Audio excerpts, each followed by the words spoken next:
राधे राधे, मेरो ब्रज प्यारों में आप सभी का स्वागत है। और जन्माष्टमी का पर्व है तो बात ब्रज की नहीं हो तो बेईमानी होगी। ब्रज में लाला की भक्ति की बात ही निराली है। चाहे देश में हो चाहे विदेश में हो, भक्त उनके कहीं भी मिल जाते हैं। कर्नाटक के ऐसे ही कृष्ण भगवान के भक्त हैं रघु, जिन्होंने अपनी बेटी की इच्छा पूरी करने के लिए शायद भारत की सबसे बड़ी राधा कृष्ण की पीतल की प्रतिमा बनवाई है। इस प्रतिमा की प्रतिष्ठा जन्माष्टमी को करेंगे और ये प्रतिमा उन्होंने जो बनवाई अपनी बेटी की इच्छा पे बनवाई। बेटी भगवान कृष्ण की अनन्य भक्त हैं और उनकी बेटी जो है वो पेशे से डॉक्टर हैं और खुद रघु कृषि विभाग में निदेशक के पद पर तैनात हैं। रघु जी को उनकी बेटी ने बताया कि वो भगवान कृष्ण की उस सबसे बड़ी प्रतिमा की पूजा करना चाहती हैं जो कहीं नहीं हो। हालांकि उनके घर में अभी भी 40 किलो सोने के बनी भगवान राधा कृष्ण की प्रतिमा है जिसकी वो पूजा करती हैं। इसके बाद रघु ने तमाम जो है वो मूर्ति बनाने वाले हैं उनको तलाश किया और फिर जाकर उनकी जो तलाश पूरी हुई वो वृंदावन में जाकर पूरी हुई, जहाँ उन्होंने कृष्णा हैंडीक्राफ्ट पर पहुँचे और वहाँ पर उस मूर्ति का ऑर्डर दिया जिसमें 600 किलो पीतल लगी और 8.5 फीट ऊंची प्रतिमा वो बनाई गई। प्रतिमा बनाने वाले जो कृष्णा हैंडीक्राफ्ट के ऑनर हैं अजय अग्रवाल, उन्होंने बताया कि यह प्रतिमा उन्होंने 6 महीने में तैयार कराई और 40 कारीगरों ने इसमें मेहनत की, जिसके बाद ये प्रतिमा बनी और ये प्रतिमा शायद भारत में पीतल की बनी सबसे बड़ी राधा कृष्ण की प्रतिमा होगी। ये उत्तर प्रदेश के अंदर में पहली बार इतना बड़ा राधा कृष्ण का विग्रह बना है 8.5 फीट का। और मेरे ख्याल से राधा कृष्ण का विग्रह इतना बड़ा मेरे भारत में भी कहीं मंदिर में किसी मतलब ब्रास के अंदर अवेलेबल नहीं है, अष्ट धातु के अंदर में। तो ये पहली बार हम लोगों ने इतना बड़ा मूर्ति बनाया है। किस मेटल का, किस धातु का बना हुआ है? इसमें एक्चुअल में ब्रास और कॉपर का यूज होता है मेन रूप से। कितने दिन लगे इसको बनवाने? 6 महीने का टाइम, 6 महीने का। बनवाने वाले किस तरह से आपके पास में आए, क्या संपर्क रहा आपके? ये ऑनलाइन डिजिटल उससे हमसे कांटेक्ट हुआ इनका और उसके बाद इन्होंने जब हमारे उससे सेटिस्फाई हो गई ये, उसके बाद इन्होंने ऑर्डर प्लेस किया। 6 महीने का टाइम इसको बनने में लगा। किस तरह से पहुंचाया गया ये जो मंदिर जो कर्नाटक? ये कर्नाटक भाई उससे जो है कार उससे ट्रक से गया है। उसको क्रेन से हम लोगों ने उसको ट्रक के अंदर में 20 फुटा जो बॉडी का ट्रक होता है फुल बंद बॉडी का कंटेनर, उससे 7 डेज़ के अंदर में कर्नाटक पहुँचा यहाँ से। कितने वजन की है ये मूर्तियाँ? ये अप्रोक्सीमेट 550 किलो की है। 550 कितनी लागत की है? ये लगभग 10 लाख रुपीस लगभग करीब है इसका।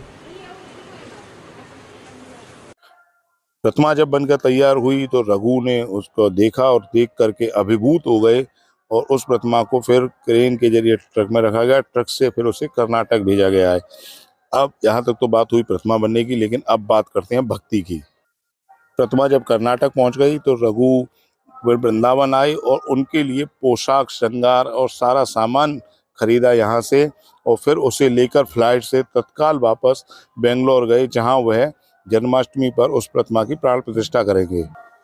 रघु जी ने यह सब किया अपनी बेटी की भक्ति के लिए।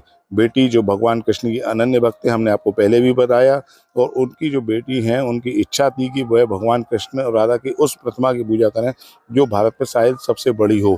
और यही वजह रही कि रघु ने इस प्रतिमा को निर्माण कराया। इसमें करीब 8 से 10 लाख रुपए का खर्चा आया और अब इसे जो ले जाने का खर्चा है वो अलग है। तो ये भगवान कृष्ण की भक्ति होती है जो एक बार अगर किसी पर चढ़ जाए तो वह किसी भी हद तक जाकर उनकी सेवा करता है। भाव होता है और उनके प्रति आस्था जताता है कि किस तरह से ये भगवान की वह अपने आप को उनके चरणों में न्यौछावर कर सकते हैं। तो आप खुद सुनिए कि रघु ने क्या कहा इस प्रतिमा को बनवाने के लिए।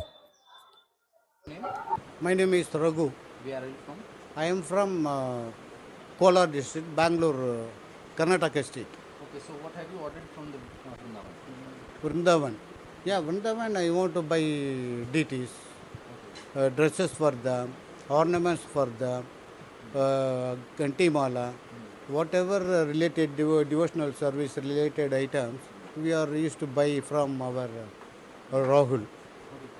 So you ordered a very big statues of Radha and Krishna. Yeah. Yeah. So what you gonna do with them? Do with the statues? Yeah, we are going to construct a temple as well as ashram. That is the reason why we placed the order for such a huge deities. Now, I tried from Chennai, I tried from Bangalore and other metropolitan cities for their dress. I couldn't able to get dress for them, so I placed order from our Rahul shop. They have kept ready within 3 days. I am highly grateful for their wonderful service to our deities. So what is the height of those statues? 8.5 feet, including the lotus feet. Okay. So are you gonna establish them in your house? Right now it is at home.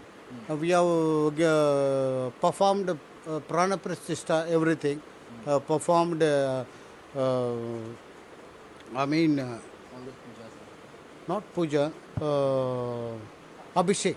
Okay. Abhishek with the help of Bangalore ISKCON devotee. Yeah.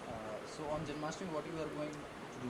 Yeah, we are going to give cloth for poor people and children's educational And how you aids. got inspired to get those big statues? What is the inspiration behind it? See, we are already having 40 kgs of each 40 kgs of deities.